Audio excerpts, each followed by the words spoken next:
Picture this. A woman steps onto a brightly lit stage, smiling, triumphant, confetti practically loading its gun in the background.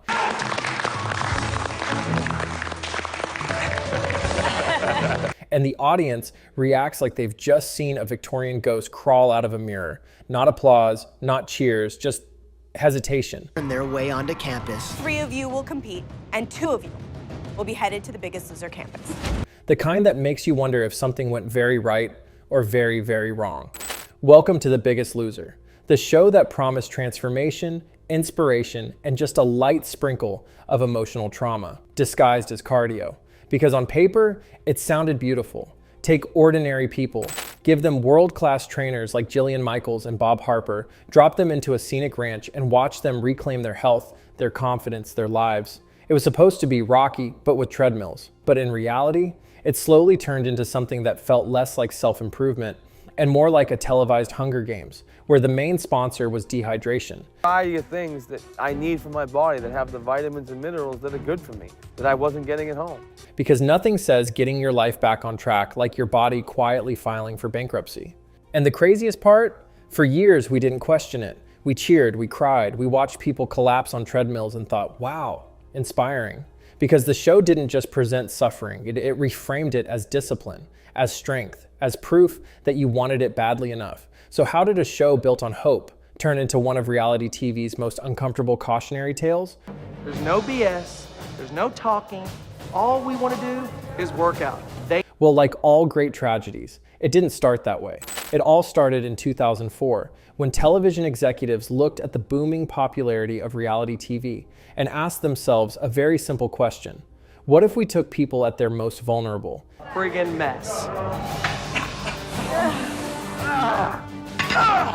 And made it a competition. And just like that, The Biggest Loser was born. The premise was deceptively simple. A group of contestants, all labeled as overweight, would compete to lose the highest percentage of body weight. The prize?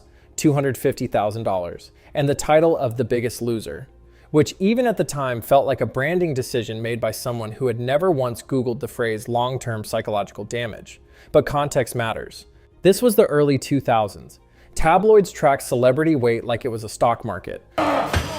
It's pain. It's a lot of pain. Let's go. Up! Low-rise jeans were somehow legal. And thinness wasn't just a beauty standard, it was a moral one. If you were overweight, the culture had a very clear message. Fix it. Fast. Publicly, if possible. And into that environment came a show that offered something irresistible. 5. That's it. 4. 3. Come on, Fredo. 2. Transformation you could measure, quantify, rank, and most importantly, televise. The debut pulled in nearly 10 million viewers. For context, that's NBC's best non-Olympic performance in that entire period. America didn't just tune in, it leaned forward. The formula was engineered for addiction. Weekly weigh-ins became ritualistic cliffhangers. Contestants sweated, cried, and occasionally appeared to be negotiating with their own nervous systems on a treadmill. Jillian Michaels became famous for a training style best described as tough love if love had taken an indefinite leave of absence. Bob Harper played the calmer counterpart, offering reassurance right up until someone hit the floor. At its peak, the show spawned over 30 international versions. Fitness books filled supermarket shelves. Millions tuned in weekly. But here's what nobody was asking out loud yet.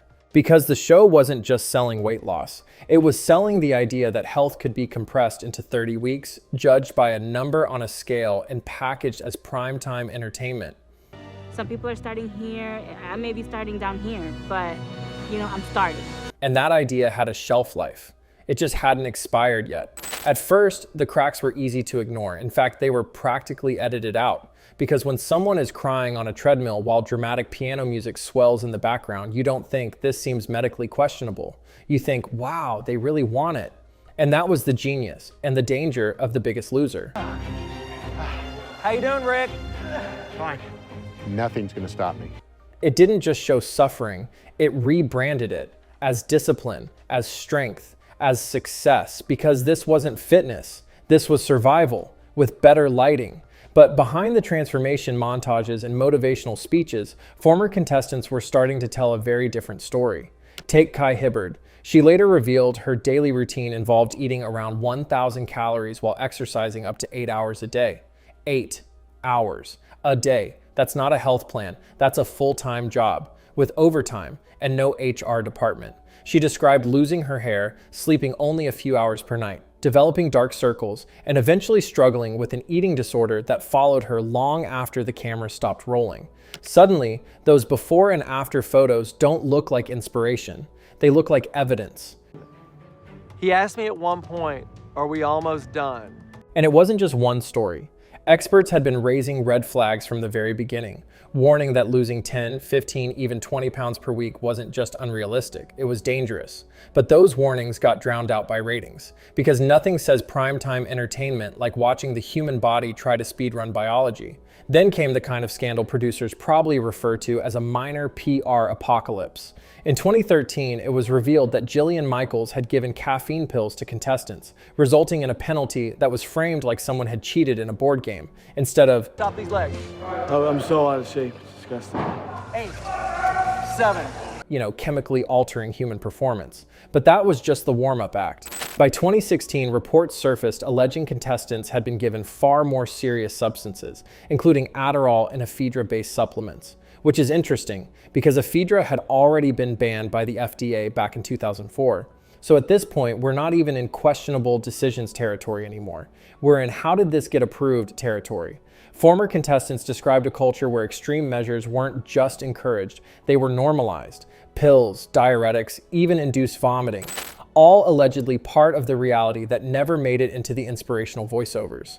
NBC responded with the classic corporate combo: denial, internal investigation, and a statement so carefully worded it somehow said everything and nothing at the same time. But here's where it gets worse. Internal emails about these concerns reportedly dated back as far as 2008, meaning this wasn't a sudden mistake, it was a pattern, a system, something the show didn't just stumble into, but quietly maintained. No idea what they're getting. I'm thinking that they're maybe getting something special to motivate them. And then came the moment that didn't just crack the illusion, it shattered it. In 2014, Rachel Fredrickson walked onto the finale stage. She had lost 155 pounds, from 260 to 105. On paper, it was the ultimate success story, the kind of transformation the show had been building toward for over a decade.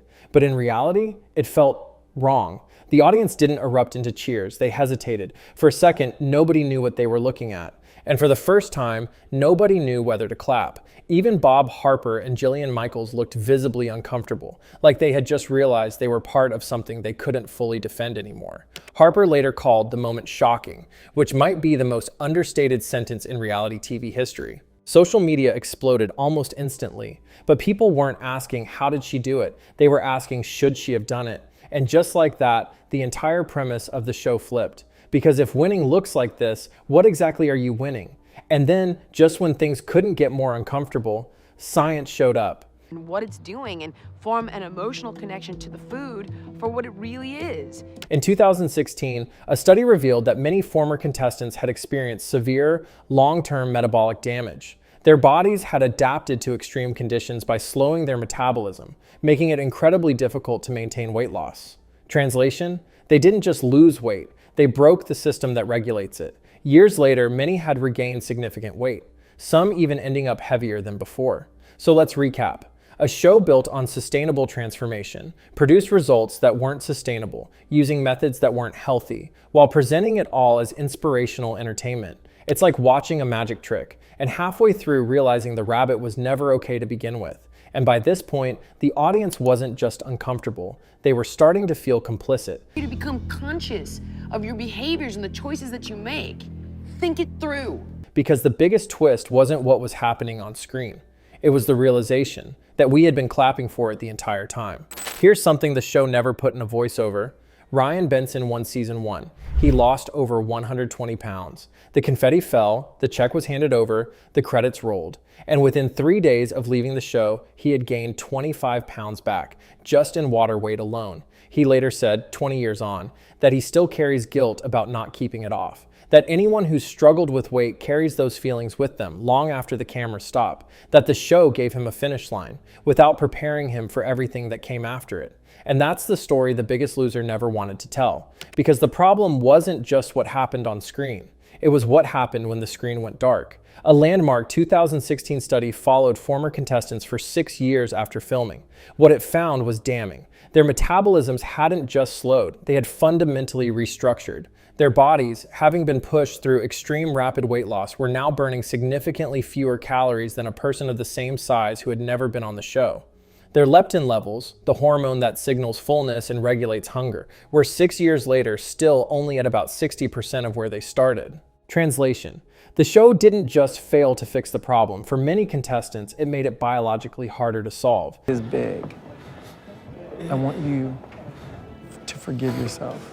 And when that study dropped, something cracked that couldn't be uncracked. Because this wasn't just former contestants speaking out. This was peer-reviewed science saying clearly that the model was broken. The cultural moment didn't help either. By the mid-2000s, the conversation around bodies, health, and self-worth had fundamentally shifted.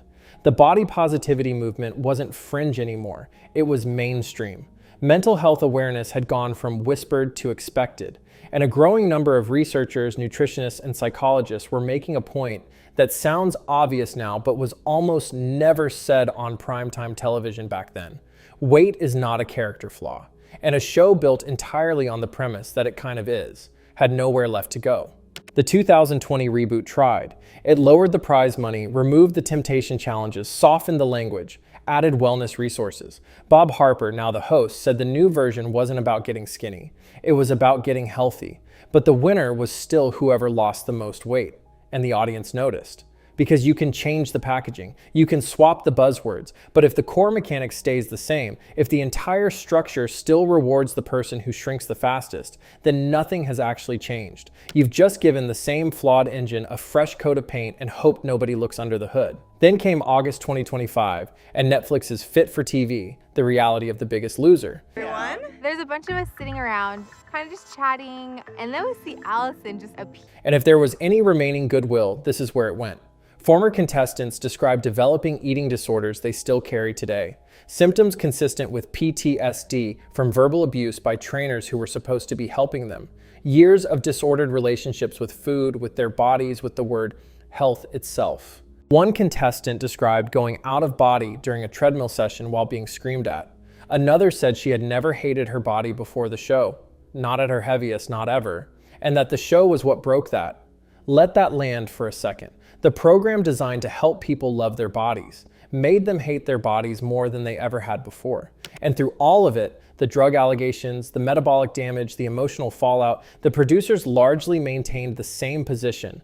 We did what we could with what we had, and the diet worked, which might be the most telling line of all. Because in a room full of people describing long-term harm, the response was essentially, but the numbers were good.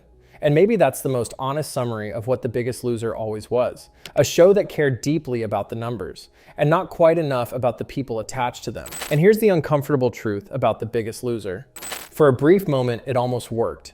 Not in the way it promised, not in the sustainable, life-changing sense, but in the illusion. The idea that transformation could be dramatic, fast, and televised like a highlight reel of personal growth.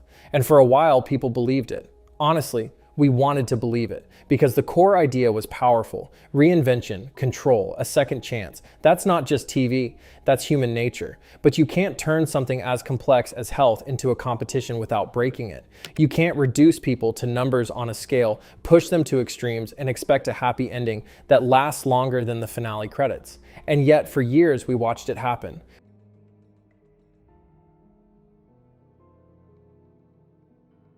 We saw the exhaustion, the breakdowns, the quiet desperation, and we called it discipline. We called it inspiring. We clapped. Looking back now, it feels less like a success story and more like a perfectly edited illusion.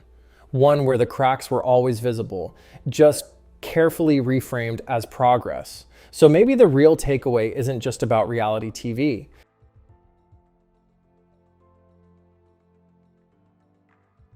Maybe it's about how easily we accept extremes when they're packaged as motivation, how quickly we confuse suffering with success. As long as there's a winner, at the end. Because in the end, the biggest loss wasn't the weight. It was the idea that it was ever that simple.